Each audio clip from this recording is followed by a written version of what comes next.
Shane, right off the bat, you being a humongous boxing fan, I'm sure you saw the Klitschko fight, right? Yes, sir. Okay, give me your thoughts. And I made a little cheddar on this one. Nice. Yeah, nice. man, I thought it was great, and it was not only was it a great fight, and Please I'm tell me a huge fan of Anthony Joshua.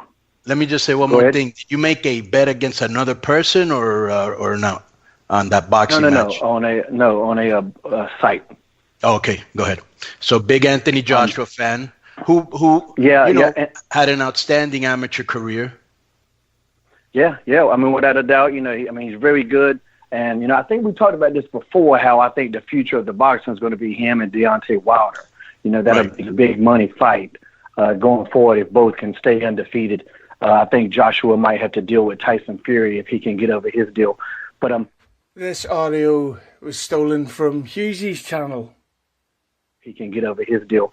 But also, I'm just glad that Wladimir had a good showing, because his last fight against Tyson Fury was one of the worst fights I think I've ever seen in any weight class whatsoever.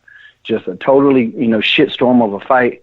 And, neither one of them performed that good, but Tyson won the crown, and then, subsequently lost it for problems and shit. But, putting Joshua down like he did and then trying to fight. I think the stoppage was a little early, but, how many shots I did think the same thing, Joshua? But he was on his way to an ass whooping.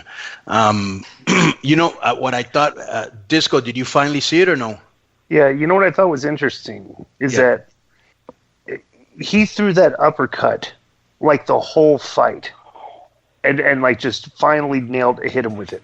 It's like unbelievable, like in boxing,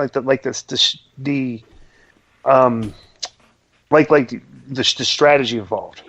Like the thing, I'm gonna keep throwing that punch and keep throwing that punch. Bro, it's like he never hardly ever hit it. Well, all of a sudden he hit him with that uppercut. I was like, it's unbelievable to think that you could for 30 minutes be fighting a guy, and then finally after all that time, you finally hit the one punch that you've been trying to hit for 30 straight minutes. They think about that, Well, he probably already scouted him, and he probably knew that he lunged forward, a lot, and maybe once he got tired, he lunged forward one time too many. But let me tell you something that I thought. With that too, Konnan, but Joshua being so tall, normally his opponents are shorter, so that's why the uppercut works for him so much.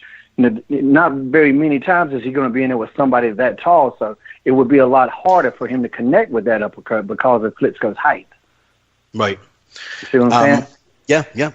And I thought great fight, great atmosphere. I love how Europe does shit. They do it really classy. From the way it's lit to the cool overhead shot of the ring and the arena, the entrances, the people are super hyped. They're singing and shit. Bro, they had 90,000 people there. I mean, boxing. And not only that, I don't know about your timeline, but mine was filled with boxing for the first time in forever. Yeah. About, the results of a fight, and something that wasn't Conor McGregor and Mayweather or some shit like that. Like a lot of hype, and that just goes to show you, man, no matter what we want to say about how the... Hughesy uploaded this first. So if it's not on Hughesy's channel, this was lifted. What we want to say about how the little guys and all that shit, man, when you got two heavyweights that can go, that's why they call it the glamour division. But you know what? Godzilla and King Kong that can actually do some shit, and we'll go out there and fight, man. That's when you got to take your hat off and just go. It is what it is. And bro, I thought that what was incredible is also that since Klitschko looked so lackluster against Tyson Fury in a terrible match, I thought that he was going to get KO'd early, and he looked sharp. He was focused, a lot of movement, bro. He knocked him down. He had him in trouble. For 41 years old, I mean, and he dominated his division for at least 10 years. It's hard to get motivated when you're already rich and shit.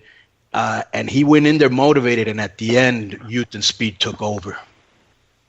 Yeah, no doubt. I mean, and that's really we talked about some of my betting strategies. I don't like betting against undefeated fighters, and when they're that kind of close, in terms of their assets, I kind of went with a younger guy on this one. It wasn't like I thought that he was going to destroy him or anything like that, but Well, I it just was good, man. It's good to see if they can keep the. I hope they can keep the momentum.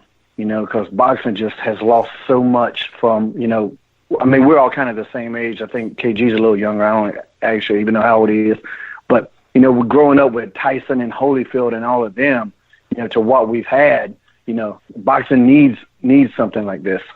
Bro, this is what's going to happen. We're going to see a huge Fury match, which Fury will be the supervillain, all right? And then he'll win that, and then we'll finally see the mega fight, the two undefeated monsters, Joshua versus Deontay Wilder. And I just tweeted a tweet from Deontay, and you guys, you got to go look at it because he's like quoting some kind of, it's kind of like a biblical thing. I don't think it's a quote directly, but some paraphrasing. Yeah. But as he's knocking some guy's head off. Right. And like that's such a weird disconnect to me when guys go out there and just beat the shit out of each other. And like, but first of all, I want to thank God. Right. Like maybe the other guy, and I retweeted it too. And I was like, maybe the other guy didn't pray hard enough. Like, is that the message you're sending here? For the kingdom of God does not consist in talk, but in power. Hashtag bomb squad. Hashtag Unified 2017. Oh, bro, he's selling the match. That's what he's doing. He's selling the match already, bro. And here's the one thing: don't make us wait forever like you did with Pac-Man and Floyd, and like you're doing now with Triple G and Canelo.